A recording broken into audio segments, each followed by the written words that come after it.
महाभारत प्राचीन काल का सबसे बड़ा युद्ध माना जाता है। इस युद्ध में अनेक शक्तिशाली योद्धाओं ने भी भाग लिया। माना जाता है कि महाभारत के युद्ध में ऐसे ऐसे महाशक्तिशाली योद्धाओं ने भाग लिया जो अपराजय माने जाते थे। इसके अलावा महाभारत में सबसे शक्तिशाली हथियारों का भी इस्तेमाल किया गया। लेकिन क्या आप जानते हैं कि इतने महान योद्धाओं में से सबसे शक्तिशाली योद्धा कौन थे? आगे जानते हैं कि महाभारत के युद्ध में 5 सबसे शक्तिशाली योद्धा कौन थे। अर्जुन महाभारत के युद्ध में शक्तिशाली योद्धा के रूप में अर्जुन को भी जाना जाता है। माना जाता है कि अर्जुन के पास कई अस्त्रों का ज्ञान था। कहते हैं कि जब अर्जुन को चुनाव का मौका दिया गया कि वो कृष्ण की नारायणी सेना को चुने या स्वयं निशस्त्र कृष्ण को, तो उन्होंने कृष्ण का चुनाव किया। यह महाभारत का सबसे बड़ा निर्णय था।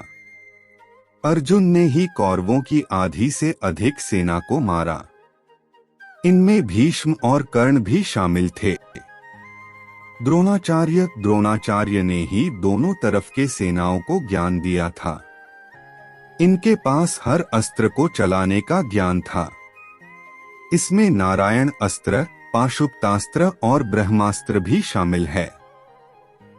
वैसे तो युद्ध में द्रोणाचार्य को कभी सीधे पराजित नहीं किया जा सकता था। तब श्री कृष्ण ने भीम से कहकर एक अश्वत्थामा नामक हाथी को मरवा दिया और हर तरफ खबर फैला दी कि अश्वत्थामा मारा गया। यह सुनकर द्रोणाचार्य ने हथियार डाल दिए और तब धृष्टद्युम्न ने छल से द्रोणाचार्य का वध कर दिया। कर्ण, दानवीर कर्ण को उनके कवच और कुंडल के साथ कभी भी हराया नहीं जा सकता था। कहते हैं कि पहले छल से कर्ण के कवच कुंडल का त्याग करवाया गया। उसके बाद भी युद्ध में कर्ण से जीतना असंभव था। कहते हैं कि जब कर्ण का रथ एक गड्ढे में फंसा तब छल से अर्जुन ने कर्ण का वध किया। कर्ण को वरदान मिला था कि उसके कवच और कुंडल को दुनिया का कोई भी अस्त्र शस्त्र नहीं भेद सकता था। कर्ण ने युद्ध में नकुल, सहदेव, युधिष्ठिर और भीम को भी हराया था, लेकिन उन्हें मारा नहीं, क्योंकि कर्ण ने प्रतिज्ञा की थी कि वो सिर्फ अर्जुन को छोड़कर अपने भाइयों को नहीं मारेगा। भीष्म, महाभारत के युद्ध में भीष्म को हराना असंभव था। भीष्म को वरदान मिला था कि उनकी जान उनकी इच्छा के विरुद्ध नहीं ली जा सकती थी। 10 दिनों तक युद्ध में पांडव भी समझ चुके थे कि भीष्म को हराना असंभव है। कहते हैं कि भीष्म ने महर्षि परशुराम को भी हराया था, जो कि विष्णु के अवतार थे। तब शिखंडी को आगे कर अर्जुन ने भीष्म पर सैकड़ों बाण दागे और भीषण तीरों के बिस्तर में फंस गए। तब उनकी अपनी मर्जी से उन्होंने अपनी देह त्याग दिया।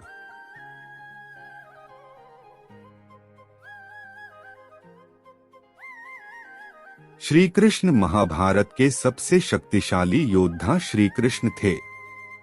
माना जाता है कि कृष्ण भगवान विष्णु के अवतार थे। उन्होंने महाभारत के युद्ध में कोई भी हथियार इस्तेमाल नहीं किया था। श्री कृष्ण सिर्फ अपनी रणनीति से वो इतने महान योद्धाओं को मात दे पाए। कहते हैं कि अगर श्री कृष्ण हथियार उठा लेते तो सिर्फ अपने सुदर्शन चक्र से कौरवों की पूरी सेना का विनाश कर देते, क्योंकि कृष्ण के सामने कोई भी योद्धा अमर नहीं था। महाभारत में श्री कृष्ण ने अर्जुन को अपना विराट रूप भी दिखाया था।